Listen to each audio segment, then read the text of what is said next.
Look at these 3 words written larger than the rest, with a special pride never written before or since. Tall words proudly saying, "We the people."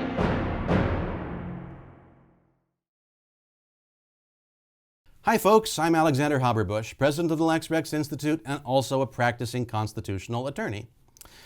Now, probably you guys noticed our new video intro. Hopefully you guys enjoyed it. If you enjoyed it, or I guess even if you didn't enjoy it, go ahead and comment below this video. We do appreciate those comments. We read those and we do take any advice that you guys have to heart. We take that very seriously. As always, remember, nothing in this video constitutes legal advice. Seriously, if you're using stuff that you heard in a YouTube video in a court of the law, you're making a real mistake, so please don't do that. I think that's everything I have to say to start out with. Let's go ahead and jump into this week's question. Do I always need to hire a lawyer to help me with legal issues? When, if ever, is it a good idea to use LegalZoom? Okay, so what is LegalZoom, first of all? Well, first thing jumps to mind might be a couple of years ago when the pandemic had just started and everybody was switching to Zoom, and lawyers, notoriously bad with technology, were showing up as cats all over the place, and it made the news. I don't know if it was all over the place, but it was at least in one instance. I wouldn't be surprised if some of my colleagues had that happen to them as well, but that's not what we're talking about today. We're actually talking about an online service called LegalZoom. That's getting in front of my face, so I'm going to move that. So what is LegalZoom? Well, and I'm going to use LegalZoom sort of generally in this talk today to refer to that and similar services. I think Rocket Lawyer is another one. But basically, LegalZoom provides inexpensive online alternatives to hiring a lawyer. And they can do sort of simple legal stuff for you, at least help you to walk through filling out forms for relatively simple stuff. Let me pull up their website for you. So this is their homepage. As you can see, #1 choice for helping start and grow small businesses. And they offer services for businesses and then personal businesses. They do entity formation over here, and looks like they can also do, I guess they can be a registered agent for service of process too. Annual reports, that sort of thing.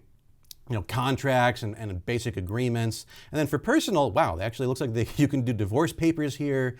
Of course, you can do wills and trusts, power of attorney, relatively simple stuff, things that are, for the most part, in most cases, going to be fairly straightforward. So that's sort of what they specialize in, is helping people out with things where there's not a lot of legal judgment involved, but a lawyer might cost way more than is necessary or really reasonable under the circumstances to do it. So they're providing an online service to do it for you instead.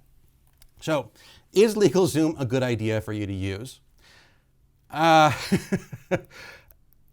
Obviously I've got a vested, or at least, you watching this video, I could think you would assume that I have a vested interest in answering a particular way on this. I'm going to say, no, don't use LegalZoom. Hire a lawyer instead. Give me way more money. We want more of your money. Well, first of all, Lex Rex Institute is a nonprofit corporation. We're a 501c3, so we got our entity formation right at least. But the vast majority of the money that we take in is going to be from contributions from people like you, actually. So if you stand for constitutional limited government and the rule of law, make a donation, because without your donations, we cannot operate. But we're a nonprofit institution. When we find lawyers for our clients, we do absolutely everything in our power to keep costs low, because we want to provide access to justice. We're not about making a buck for ourselves, or even for our clients for that matter. We're about making sure people's constitutional rights can be enforced and upheld at every level. We take a substantial proportion of the cases that we do totally for free. If we had the funding for it, we would take all of our cases for free. So again, if you want to make sure that we have free cases, go ahead and donate. But that's just sort of my disclosure about where the Lex Rex Institute stands. Obviously, I have a job at a for-profit firm as well. But, honestly, if my concern here were advancing my own personal financial interests or the financial interests of lawyers, I would say, yeah, have at it. Use LegalZoom as much as you want, because I cannot tell you how many cases I've gotten where somebody's done something they thought was relatively simple and straightforward on LegalZoom, ended up screwing up the whole thing, and then now what would have been maybe a $500,000 job has turned into a $15,000 job, because you got to clean up the mess that LegalZoom caused. So LegalZoom does have its problems, but I'm not just going to tell you, I'm not going to give a blanket, no, don't use LegalZoom. I think there are applications where it makes sense to use it. So let me just sort of explain some basic things about that. Well, first of all, You absolutely do not need to hire a lawyer for every conceivable legal task. There are absolutely things that you can do on your own. In fact, people that call us, people who actually are our clients, we recommend they do lots of things on their own, and we'll hand things over to them, say, you do this, because we don't want to charge a billable hourly rate on something if the client can do it. It doesn't seem fair to us to do that. So yeah, oftentimes we'll recommend that clients do things on their own. A good example of that is if someone wants to file a claim with the EEOC. That's a process designed for non-lawyers. You just fill out a form, you submit it, they schedule an interview. Most of that doesn't need a lawyer to be navigated. In the meantime, we can sort of look at the paperwork, make sure everything is kosher and above board, and keep everything working the way it's supposed to, but we don't have to spend lots of man hours on it. And there's lots of issues like that in law. We do it all the time. The problem is, and this is where LegalZoom comes in, the problem is that you might not necessarily know what things are simple and easy and can be done on your own. And lots of times for our clients, we'll help them to identify which issues those are. If you're using LegalZoom, there's really nobody who can do that for you. And the reason for that is, even though, let's go back to their website for a second actually. So if you look at their website, they've got things all over saying, look at the About section, it says things like, we're for technology that makes it easy, attorneys and tax experts who make it seem effortless. So all over on their website, they're touting the fact that there are lawyers with their service who will help you out on some of this stuff. But there's a little bit of a catch to that. Let me explain to you what that is. So the issue with services like LegalZoom is that even though they may have attorneys who are practiced and they may know their area of law very well, they actually can't give you any personalized legal advice. They can't speak to your issue in particular. And the reason for that is that giving legal advice is something reserved for an attorney-client relationship, or at least for a consultation with a lawyer. And they don't want to be getting into an attorney-client relationship with any of their users, because when they do that, there are all kinds of duties that attach that lawyers have to meet. It gives clients all kinds of legal resource they can pursue against an attorney if the attorney screws something up or lies to them or violates a fiduciary duty. And it's just a whole mess they don't really want to get into. So they can't really give you any legal advice. So while LegalZoom can point you in the direction of forms to fill out to form, say, an S-Corp, they can't tell you if an S-Corp is a good idea for you to form. They can't tell you if maybe a C-Corp is better, or maybe an LLC is better, or maybe you're better suited by a general partnership. And those things are going to be very, very dependent on your particular circumstances. And LegalZoom just really can't do anything when it comes to that. Along with that same thing, with the fact that you aren't actually retaining them as a lawyer, means that you actually have no right of recourse against them either. So like I mentioned earlier, if a lawyer screws something up, you can file a bar complaint against that lawyer, and if they're representing you, that's going to be taken really seriously. Lawyers have very strict ethical duties they have to fulfill. One of those duties is going to be something like, this is just an example, by the way, there's lots of others come into play here, but one's going to be a conflict of interest. So if I represent a client as an attorney, I am legally required, and I'm ethically bound by the duties of my profession to put my client's interests first. I must put them ahead even of my own interests. And something that I'm required to do to ensure that that's happening is avoid conflicts of interest at all costs. So it's something that I might derive a financial interest in, would be something that's a conflict of interest representing a client. So say that I know my client needs to open a bank account, and I own a bank. I don't own a bank, but let's say I did own a bank.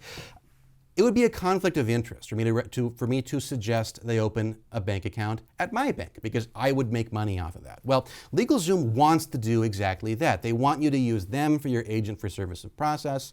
They want to recommend financing options that are through them. They want to do all kinds of things like that that are in their interests, not necessarily in yours. And that's why they don't want to enter an attorney-client relationship with you.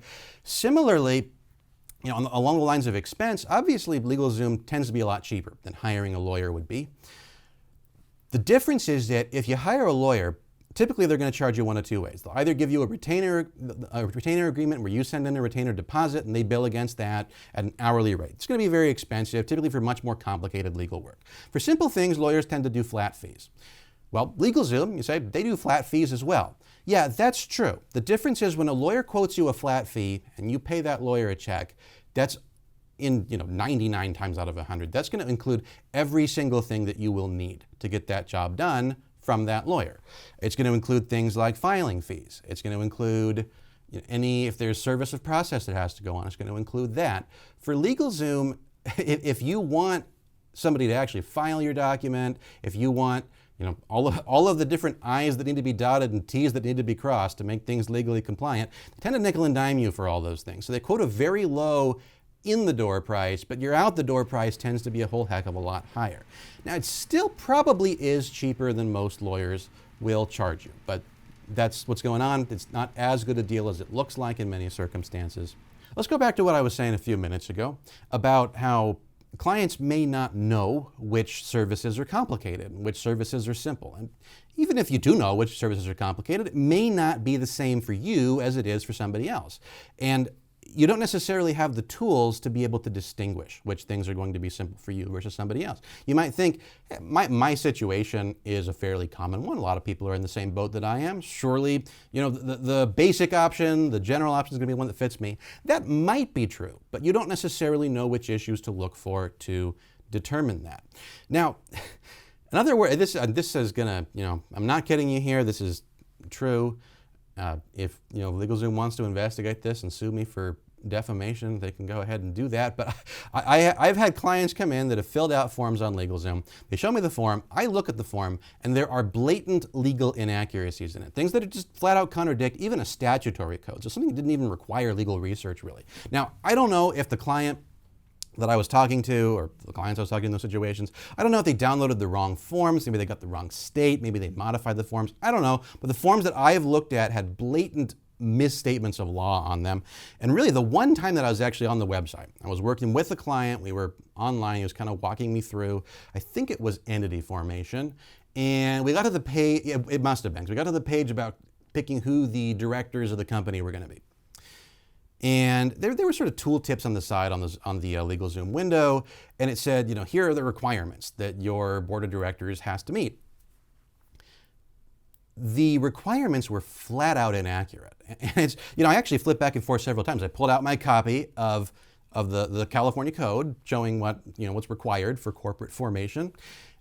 They just didn't list some of the requirements on their site. And there was no way you could get them on your site. So if my client had filled it out the way that LegalZoom recommended, he would have ended up with a totally invalidly formed corporation. Secretary of State would not have recognized it. He would have been instead recognized as a general partnership with full liability for all of the assets and liabilities of his company.